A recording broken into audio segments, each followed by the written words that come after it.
John Darvall. We have talked a lot about the rise in youth unemployment and those who are not in education, employment or training, so-called NEETs. There are 1 million of those young people at the moment, and something has to be done to help them.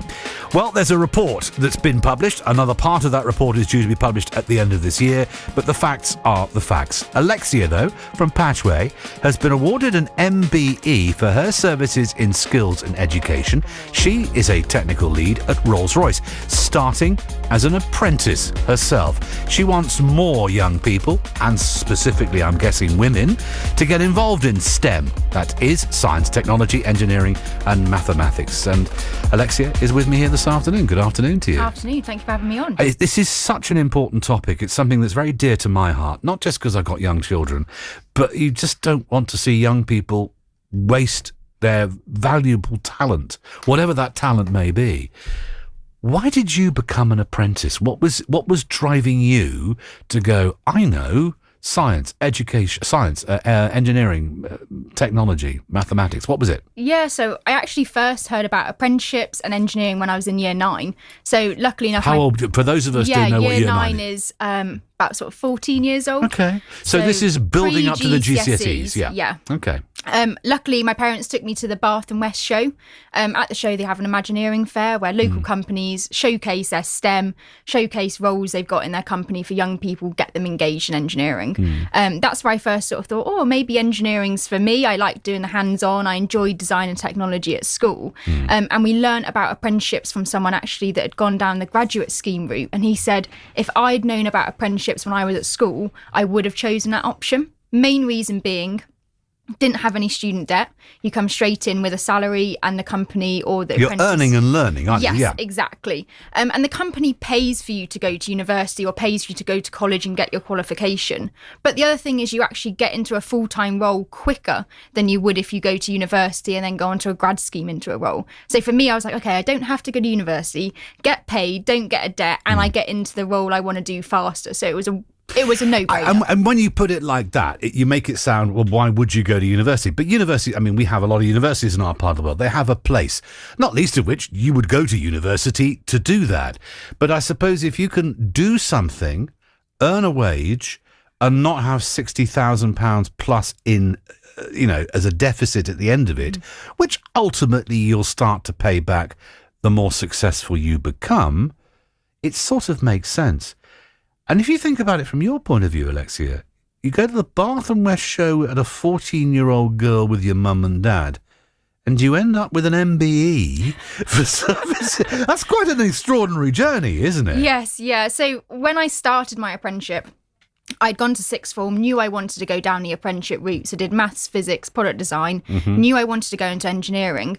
And I was the first person from my school to go and do a degree apprenticeship. They'd never had anyone before do that route. Were they suspicious of this degree?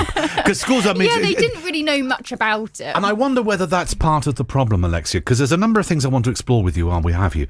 If I say engineering, you're thinking boiler suit and spanners. Yeah, which is... Some of that is, but it's really exactly. not all that. And if I say apprenticeship, you're thinking of somebody who's basically making the tea and the coffee and doing the filing, or perhaps sitting there watching somebody else do the job, teach, show, do, that sort of thing.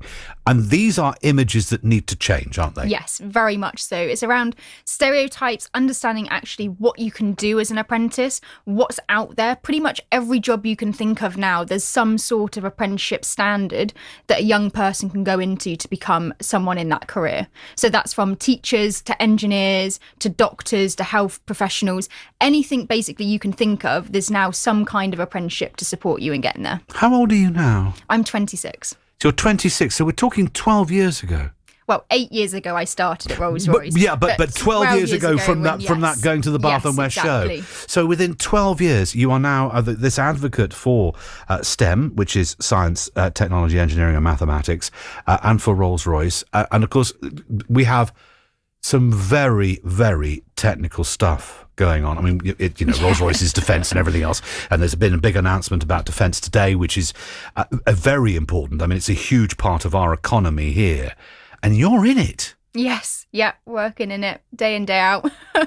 It's enjoyable. It's an exciting environment to be in. One, because of so much that's going on in the world currently, but actually being able to be at the forefront of making changes, making improvements, and being able to work with partner companies to support the customer, i.e. being the Ministry of Defence. But those partner companies, those collaborations, you look at any time where, I mean, we're going from a period of benignity and the Cold War to a period of hot war potentially, and there is always innovation, as there always is innovation when we start firing off rockets to space.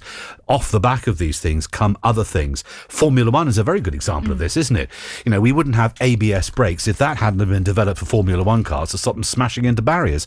And then someone looks at it and goes, oh, hang on a minute, we could put these on normal cars, and then bang, it becomes a standard. So this is where your world gets, for me, I'm not a scientist, this is where your world gets really exciting, is that things you do that you may think are down into the wider environment, engineering, everything. And yes, that must be fascinating. It's really enjoyable, and I think for me the main thing is it's problem solving. So even though it's engineering, even though it's technical, actually a lot of it is around the people skills, who I'm working with, how do I make a difference by using an engineering lens to bring in my perspectives and my learning I've done at university, but actually bring on who else am I working with, what expertise do they have that I can also draw upon to solve some of those problems. There will be parents and grandparents listening to you and I talking. There'll be the 14-year-olds who are about to do GCSE next year. There'll be those who've just done their GCSEs, those who are in sixth form, lower and upper sixth, those who are thinking about a gap year in university or not, as the case may be. There's a huge cohort of young people, and we have relatively low youth unemployment here in the West, but still there are those who are struggling at the moment to think, what am I going to do? I've got one more question to ask you, then I want to pause for a song, and then I want to talk about what those first early years were like. When you were thinking about what am I going to be when I grow up, did you have any imagination that you'd be doing what you're doing right now? No. Not in the foggiest. And I think as well, a lot of roles that I've now learnt about, I didn't even know existed. So most of the time when you come in as an apprentice, you have a rough idea what you want to do. I came and did some of those roles I thought I wanted to do. Actually, turns out I didn't enjoy them. But some of the stuff I didn't know that existed, I absolutely loved. So it's around getting a broad perspective of actually what engineering is, what STEM is, what any career is. Yeah. That actually once you get in, you can find what you're passionate about, you can find what you enjoy and go down that route. And the thing about apprenticeships, of course, is they deal with one of the greatest conundrum that we all face when we're trying to get our first or second job. Do you have any experience? No, I haven't got any experience. And you'll always be losing out to somebody who has experience. An apprenticeship gives you experience. Yeah, you don't need experience. Stay like as an apprentice, because it's different, isn't it? It's not a job. They're not expecting you to do the job. They're expecting you, well, the first thing to do, you've got to turn up, which is... And I turned up. Well, that's good. But that's actually one of those demonstrative things, isn't it? Turning up and putting in a shift gives an employer a confidence that you're going to turn up and put a shift in for them. It's a very basic thing that a lot of people forget. But your first day, your first week, your first month, what was that like?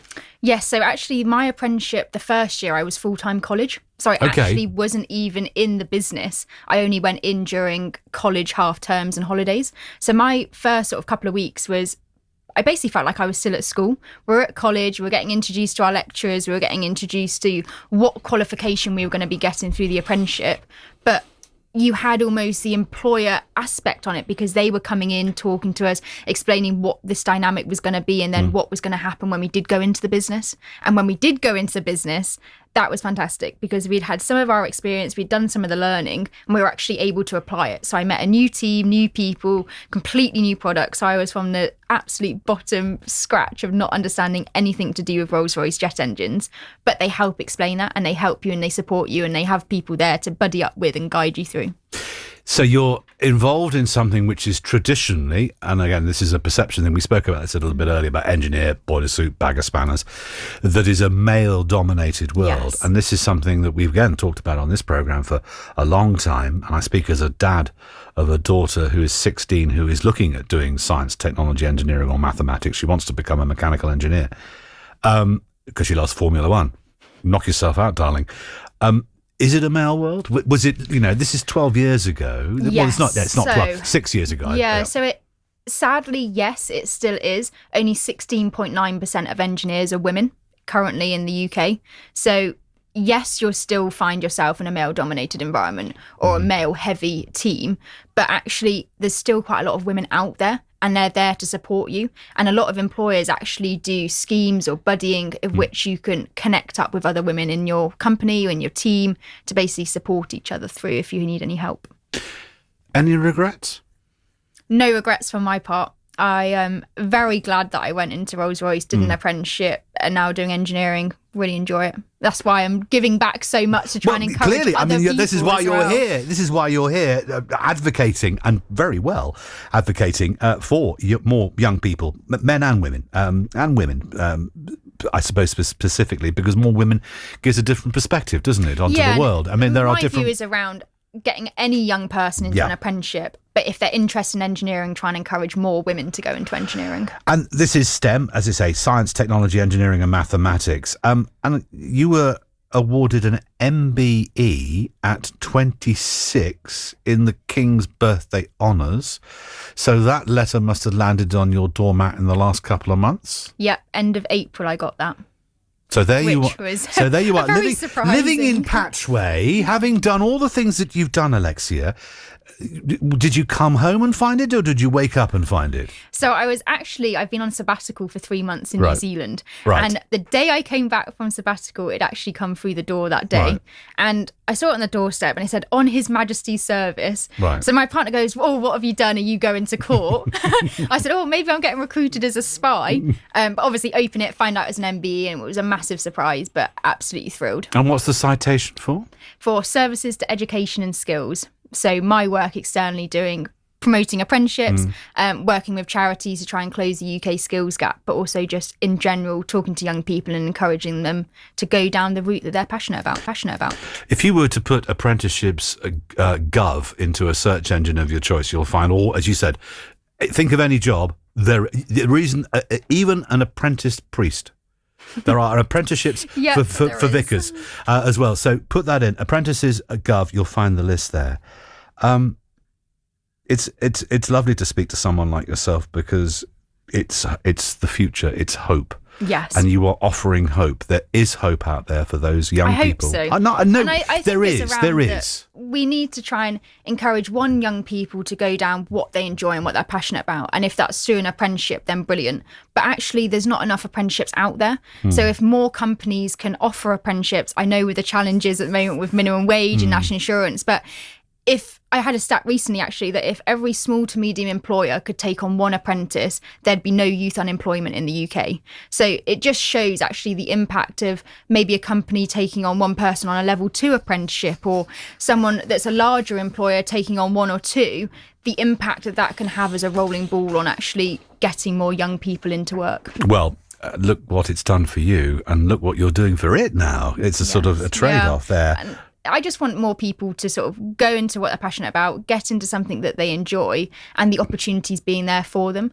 And another thing actually I found out as well is that even though people say apprenticeships are challenging and they're competitive, actually graduate schemes are now more competitive than apprenticeships. So even if you think, oh, I'll go to university, I'm more likely to then get into work, actually it's showing that it's harder to get into work now as a graduate. Well, the number of graduates who are currently out of work, that's also a shocking figure, but that's for a different day. Alexia Williams, MBE. Thank you so much for coming in and talking about your apprenticeship with Rolls-Royce, such a huge part of our world here in the West. And as I say, put apprenticeships gov into a search engine and you'll find one. Yeah. Maybe Thank you. And one thing as well, if you are a young person that has gone down your vocational route, done an apprenticeship, this year is the first ever vocational celebration day on the 6th of August, where you, as an employer, young person, you are now going to be celebrated. Hear to that. Alexia Williams, MBE, thank you very much for coming in. Thank you.